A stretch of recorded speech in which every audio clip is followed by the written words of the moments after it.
Hi everyone, this is Aaron for Zollotech. We're going to take a look at the LifeProof free case. This is for the iPhone 5 and 5S, and it's compatible with Touch ID. Comes in at $79.99. Let's open it up and take a look at what we have here. And then we'll test this out. We'll water test it and see how it holds up. So we'll open it up like this. And I think that's everything. This is the case itself. Looks like your typical LifeProof case, but right here it says works with Touch ID. So we'll look at that in a moment. Inside the case, we get a few different things. We've got a program Touch ID per manufacturer instructions before installing the case. So I've already done that. And then here is the owner's manual. And what you do with this is it's going to tell me to water test it and how to keep it. So we'll do all of that in a little bit. But generally what you do is you take the phone case and then you look at the seal around the outside edge, make sure it's good. And then what you do is you put it in the water for about 30 minutes. And once you take it out, you need to make sure that the inside of the case is dry. We also get a microfiber cloth with it, and then we've got a headphone adapter too that we'll need for the depth of the case. And we'll look at all that once we have the case in place. So this is the case itself. Let's see what they've done under here where the Touch ID goes, or the home button. They've got a little sticker here that says pull, and looks like it's just a thinner version of the home button. You can kind of see that the way the light glares off it. It kind of has a bubble there, so that's kind of neat. And I'm not sure what it's made out of, but it should be durable. This is the free case, so that means it's got a forward or a front-facing cover. The other case they make is not available yet for the 5S. So we're going to test this in the water, and let's see how it holds up.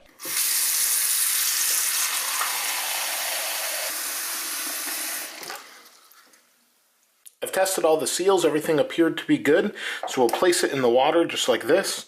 We'll put a coffee cup on top of it or something to hold it down, and we'll come back in 30 minutes to make sure the case didn't leak at all.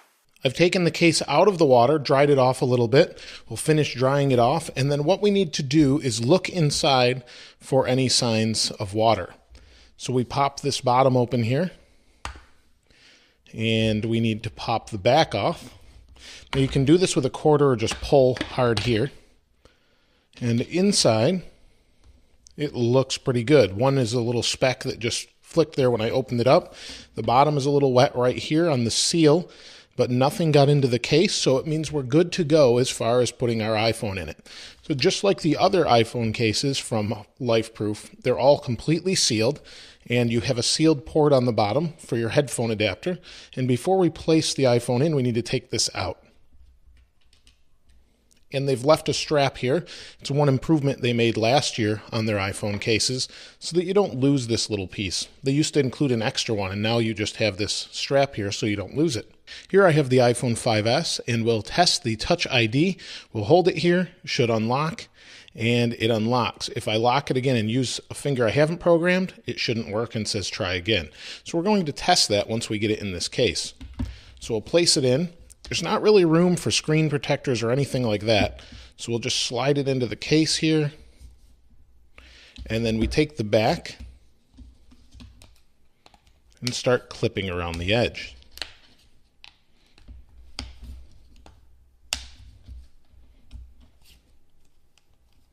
And there you can see it's sealed. The seals are in place. Oop. You can see it's sealed, the seals are in place, and everything is nice and tight along the edges. We'll put the headphone jack back in, but before we do that, you can see we have this headphone adapter, and it just simply slides in and then screws and seals. So you can use waterproof headphones they offer on their website and listen to music in water. If you wanted to even, I guess, go surfing with it, you could. We'll unscrew it here, put this back in place. That holds it nice and tight. And then we'll lock down the lightning adapter. Now this won't work with certain docks because it is pretty tight in here. So we'll lock it. We have the iPhone 5S in the case, and you can see the front screen is protected and covered. We have access to our forward-facing camera, and it's got holes for different sensors that are there. On the bottom, we have our Touch ID.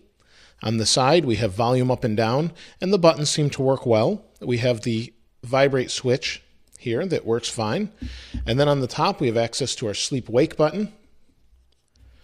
And then on the back, we can see our Apple logo, our camera, and our flash. And then on the bottom, you've got access to your headphone jack, like I said before, and your lightning connector. You also have your speakers and microphone as well. Let's try Touch ID and see how it works. So we'll put our thumb here, and it unlocks. We'll lock it again. We'll use a finger I haven't programmed. And you can see it says try again. We'll use a finger I have programmed, and it unlocks. So it works great. The sensitivity of the front screen seems okay, but you do have a little bit of a press there. You don't really have to push down, but you can feel there's a little bit of thickness there. Let's now test this in the water and see how well it holds up. The phone is on. We'll toss it into the water, and it should hold up just fine. The screen won't work underwater, and that's because your fingers use capacitive touch with this type of screen, and the water kind of throws that off. So you can't use the screen, you can't use Touch ID underwater, but you can use the buttons on the side to take a picture if you're in the camera. So we'll turn it off. You can see it turns on fine, no problems there. You will have to dry this off before you're able to use it again. Everything seems to work fine. We'll drop it into the water. No problems there. It takes a little bit of an impact and keeps working. Let's see if any water got into the case whatsoever. After the water test, everything appears to be okay. Let's check for water inside. We'll unscrew our little port here and then pull the case off.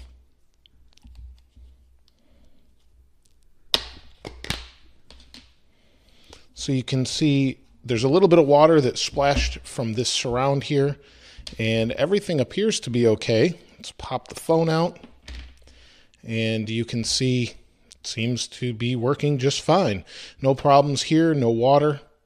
You can see I actually had a skin on it. It is a little rippled, but that's because it doesn't really fit that well, but it will fit with the skin if that's something you want to put on your phone. No problems there. And this is a really nice thin case that seems to withstand impacts quite well. After using the LifeProof case a little bit, using it for phone calls and music, the phone calls actually sounded pretty good. Nobody complained of having a muffled voice or not being able to hear me. I could hear them fine both on and off speakerphone. I tried them both ways. As far as music goes, you'll probably be a little bit disappointed with the sound that's coming out of here. It's not as crisp and clear as you would hope, but it is acceptable. Occasionally the case will rattle a little bit depending on the notes that are being hit, and you actually can see this little window here vibrate a little bit, which is kind of interesting the way it reverberates through the case. But other than that, I really have no complaints. The screen seems to be sensitive, it's well protected, and the case is completely waterproof. Initially, I was concerned about the covering over the flash, creating kind of a bad picture when it uses the flash, but I actually found that not to be the case. So that's really good news for anyone that's wanting to use this case and take some quality photos even while using the flash. That's the LifeProof free case. You can get it on their website. I'll leave a link in the description below, and you can also get it in a lot of different stores probably in your area. Let me know what you think about this case in the comments below, and if you have any questions, please let me know as well, and I'll try and answer all of those that I can. If you haven't subscribed already, please subscribe. As always, this is Aaron. I'll see you next time.